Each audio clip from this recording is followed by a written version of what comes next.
Yoshlar mamlakatning kelajagi. Ularni qo'llab-quvvatlash, zarur sharoit va imkoniyatlar yaratish borasida samarali va tizimli ishlar olib borilyapti. Bu esa ertamiz egalarining ko'pgina yutuq hamda muvaffaqiyatlari, yuqori natijalarda muhim ahamiyat kasb etmoqda. O'z navbatida ta'lim sohasidagi islohotlar yigit qizlarning yetarli bilim va ko'nikmalarga ega bo'lishlari, chet tillarini o'rganishlari, IT sohasidagi zamonaviy bilimlarga ega bo'lishlari hamda kasb-hunar egallashlarini ta'minlamoqda. So'nggi yillarda davlatimiz rahbar tashabbusi bilan tizimning tubdan yangilangani, ulkan o'zgarishlarning amalga oshayotganini ko'pgina misollar orqali ko'rish mumkin. Joylardagi yangidan tashkil etilgan texnikum va politexnikumlar endilikda yoshlarning zamon talablariga mos bo'lgan kasb-hunarlarni o'rganishlari, ularning kelgusida yetuk mutaxassis bo'lib yetishishlarida yaqindan yordam beradi. G'uzor tumanidagi 3-sonli politexnikumda o'tkazilgan ochiq eshiklar kuni tadbirida bu yaqqol ko'zga tashlandi. Unda tumandagi maktablarning 9-11-sinf bitiruvchilari politexnikumdagi soha va yo'nalishlar, ulardagi sharoit va imkoniyatlar bilan yaqindan tanishdi. Farida Toyirova tumandagi 51-umumiy o'rta ta'lim maktabining 9-sinf o'quvchisi. U kompyuter va dasturlash tizimiga juda qiziqadi. Kelgusida IT sohasi bo'yicha yetuk mutaxassis bo'lishni oldiga maqsad qilgan. Faridaning ochiq eshiklar kunidagi ishtiroki izlanuvchan qizning aniq bir qarorga kelishiga o'ziga xos zamin yaratdi. Qiziqishim bo'yicha shu IT sohasini tanladim.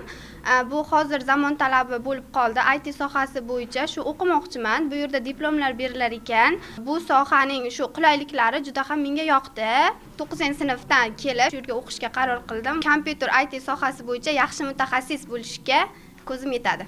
Ma'lumot o'rnida shuni qayd etish o'rinliki, mazkur politexnikumda 9-sinf bitiruvchilari uchun davlat granti asosida kompyuter grafikasi va dizayn operatori, elektr stansiyalari uskunalarini ta'mirlash, payvandlovchi, raqamli axborotlarni qayta ishlash ustasi, kimyoviy ishlab chiqarish laboranti, gaz jihozlarini ta'mirlash va ularga xizmat ko'rsatish, tikuvchilik, avtomobillarni ta'mirlash va ularga xizmat ko'rsatish, suv xo'jaligi avtomatlashtirilgan boshqarish tizimi operatori singari yo'nalishlar bo'yicha bitiruvchi yoshlar ushbu mutaxassisliklarga ega bo'lishadi.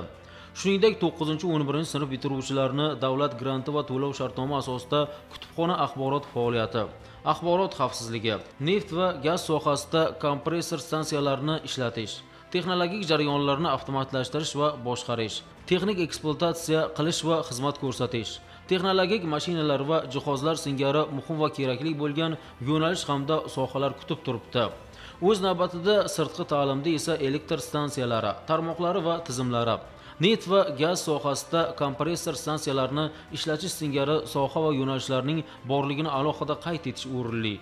Mazkur politexnikumda o'qish muddati 2 yil bo'lib, o'qishni tamomlaganlar o'z mutaxassisliklari bo'yicha oliy ta'lim muassasalariga suhbat asosida 3-kursdan o'qishga qabul qilinadi. Bu yerda shuningdek dual ta'lim bo'yicha elektr stansiyalari, tarmoqlari va tizimlari, neft va gazni qayta ishlash, kimyoviy texnologiya hamda tikuvchilik singari yo'nalishlar borligini ham ta'kidlash joiz. G'uzor tuman 3-son politexnikumimiz 900 o'ringa mo'ljallangan bo'lib, hozirda 357 nafar o'quvchi tahsil olmoqda. Albatta bu o'quvchilarga bizning yetuk mutaxassislar ta'lim berib kelmoqda. Politexnikumimizda shunday katta o'zgarish bo'ldiki, texnikum politexnikumga aylantirilib, xalqaro ta'lim dasturi joriy qilinadigan aynan viloyatda yagona bitta politexnikum deb tanlab olindi. Bunga biz shunchaki qarab turganimiz yo'q, shijoat bilan ishlab kelmoqdamiz. Mana 15-apreldan boshlab ochiq eshiklar kuni tashkil qilingan. Har kuni 4-5ta umumta'lim maktablarining 9-11-sinf o'quvchilari bizga kelmoqda, ularni qabul qilib, o'zimizdagi mutaxassis va kasblar bilan tanishtirib boryapmiz. Albatta kelgan o'quvchilar juda mamnuniyat bilan ketishyapti. O'zining yetuk mutaxassislari ularga kasb bo'yicha ma'lumotlarni berishyapti. Shu bugunning o'zida 11 ta umumta'lim maktabidan 1300 dan ortiq o'quvchilar tashrif buyurishdi. Biz bilan Qarshi davlat universiteti bilan metodik yo'llanma bo'yicha ular bilan hamkorlik shartnomamiz bor. Ulardan 11 ta kafedralari bo'yicha bizda shartnomalar qilindi. Mutaxassislar yetishmaganligi holatlari bo'yicha u mutaxassis bilan ta'minlab berishdi. Yangi o'quv yiliga tayyorgarligimiz juda katta. 5,4 millionga ta'mir ishlari uchun mablag' ajratilgan. Avgust oyining oxirigacha o'quv yiliga tayyorgarlik to'liq bitib, kelayotgan talabalarimiz, o'quvchilarimiz zamonaviy xalqaro ta'lim asosida jihozlangan xonalarda va ustaxonalarda o'qishlari mumkin. Barcha viloyatimiz bo'yicha, tumanimiz bo'yicha o'quvchilarni shu yerga qabul qilamiz, kutib qolamiz. Eng e'tiborli tomoni shundaki, mazkur politexnikumning 2025-2026 o'quv yilidan boshlab respublika miqyosida viloyatimizdagi yagona xalqaro ta'lim dasturlari joriy qilinadigan texnikumlar ro'yxatiga kirishi mazkur ta'lim muassasasining katta yutuqlaridan biri bo'ldi. Endi bu yerda Buyuk Britaniya loyihasi asosida umumiy o'rta ta'lim maktablarining 9-11 sinf bitiruvchilari elektr stansiyalari, tarmoqlari va tizimlari, metallga ishlov berish, kompyuter grafikasi va dizayn operatori hamda neft va gaz qazib olish bo'yicha texnik yo'nalishlari singari yo'nalishlar bo'yicha o'qishga qabul qilinishadi.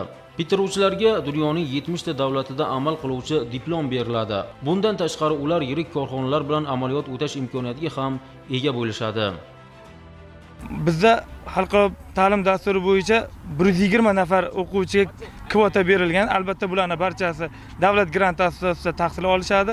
Undan tashqari o'sha 900 o'ringa mo'ljallangan holat bo'yicha 760 nafar o'quvchini sig'dirib olish bo'yicha qabul taklifini berganmiz.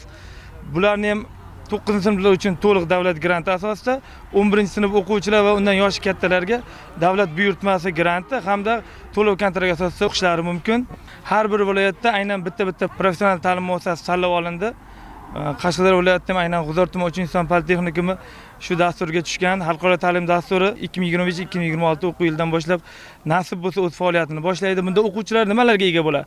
Avvalambor birinchi o'quv yilining o'zida shu bizning 3-sinf politexnikumimizda bitik, ya'ni Persan xalqaro ta'lim dasturi bo'yicha malaka talabiga ega bo'lgan mutaxassisliklar bilan keng qamrovli o'zini yo'nalishi bo'yicha yetuk kadr bo'lib yetishadi. Ana undan keyingi yilida o'sha belgilangan dasturlarni egallab bo'lgandan keyin xalqaro ta'lim dasturi bo'yicha Buyuk Britaniyani aynan o'zida borib, Angliyada borib ham amaliyotlarni o'tab keladi, ham o'quv yilida o'sha yerda borib o'qish imkoniyatiga ega. Bu bo'yicha mutaxassisliklar, kvalifikatsiya bo'yicha barcha o'quv dasturlari bo'yicha kelishuv Oliy ta'lim fan va universitet vazirligi bilan birgalikda hamkorlikda olib borilmoqda. Hozirda bizda yetuk mutaxassis kadrlarimiz shunga tayyorgarlik ko'rilish mobaynida o'zlarining malakalarini oshirmoqda. Yana bir narsani e'tiborga olishimiz kerakki, o'sha o'qiyotgan talabalarimizni 2 yil mobaynida olayotgan diplomlari 70 ta mamlakatda tanlanadigan diplom beriladi u bolalarga. Ana shu ularga bo'lgan juda katta imkoniyat. Bu imkoniyatimizdan foydalanib qolinglar. Yurtboshimizni mana shunday imkoniyat yaratib berayotganidan xursandmiz. Dastlabki yilda mazkur politexnikumda, ikkinchi yildan e'tiboran esa Angliya davlatida o'qishni davom ettiradigan o'quvchi yoshlar o'z kasblarini yaxshi o'rganishlari bilan bir qatorda ularning chet tildagi bilimlarini mustahkamlashlari ham alohida e'tiborga olinadi. Bizda yoshlarni 2-yildan boshlab chetda amaliyotlarni o'tash uchun ularga yordam tariqasida chet tillari ham chuqurlashtirilgan tarzda o'tib boriladi. Bizda bu chet tillari bo'yicha malakali mutaxassislarimiz bor. Keyingi kelgusidagi faoliyatida katta rol o'ynaydi deb o'ylayman. O'quvchi yoshlar shuningdek politexnikumning o'quv ustaxonasi faoliyati bilan ham yaqindan tanishishdi.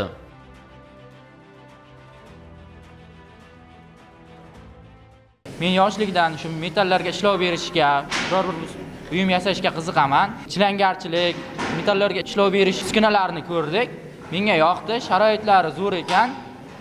O'zim 11-sinf tamomlagandan so'ng shu yerga o'qishga topshirish niyatim bor. Boshqalarga ham tavsiya beraman. Kelgusida yaxshi mutaxassis bo'laman deb o'ylayman. Aytish mumkinki, mazkur politexnikum tashkil etilganiga endigina 4 yil bo'lgan bo'lsa-da, qisqa vaqt ichida salmoqli natijalarga erishildi. Mazkur o'quv muassasasini 2023-2024 o'quv yillarida 10 turdagi mutaxassislik bo'yicha 278 nafar o'quvchi yoshlar tamomlagan bo'lsa, ularning 118 nafari oliy ta'lim muassasalariga suhbat asosida o'qishni davom ettirishmoqda. Qolaversa, turli sanoat va qishloq xo'jaligi, iqtisodiyot tarmoqlaridagi gigant tashkilotlar bilan hamkorlik aloqalari muntazam ravishda davom etmoqda. O'tkazilgan ochiq eshiklar kunida o'quvchi yoshlarga bunday yutuq va imkoniyatlar tushuntirib o'tildi. Bu yerda kompyuter yo'nalishi bor ekan. 11-sinfni tugatib, keyin men shu yerga kelib o'qimoqchiman. Sharoitlar menga yoqdi. Kompyuter yo'nalishida hamma kompyuterlar yangi jihozlar bilan ta'mirlangan va men xohlagandek imkoniyatlar bor ekan. O'ylaymanki, bu orzuyimga erishaman. Biz yoshlarga shunday sharoitlarni yaratib berayotgan prezidentimizga kattakon rahmat. Nasib bo'lsa bu yil kelib o'qish niyatim bor. Uyda ham tikish qilib turaman, tikuvchilikka qiziqaman. Har xil kiyimlar tikaman, futbolkalar, jiyalarimga kiyimchalar tikib kutib turaman uyda. Tikuvchilik yo'nalishi menga yoqdi. Men shu yoqqa kelib hujjatlarimni topshirmoqchiman, o'qimoqchiman. O'ylaymanki, kelgusida yetuk mutaxassis bo'lib yetishaman. Mazkur politexnikumda o'tkazilgan ochiq eshiklar kuni mubolag'asiz aytish mumkinki, ko'pgina yigit-qizlar uchun esda qolarli bo'ldi. Ularning hayotida yangi sahifa ochilishi, kelgusida o'zlari uchun kerakli va foydali bo'ladigan, hayotlarida katta samara beradigan kasb-hunarlarni tanlashlarida o'ziga xos zamin yaratadigan bo'ldi.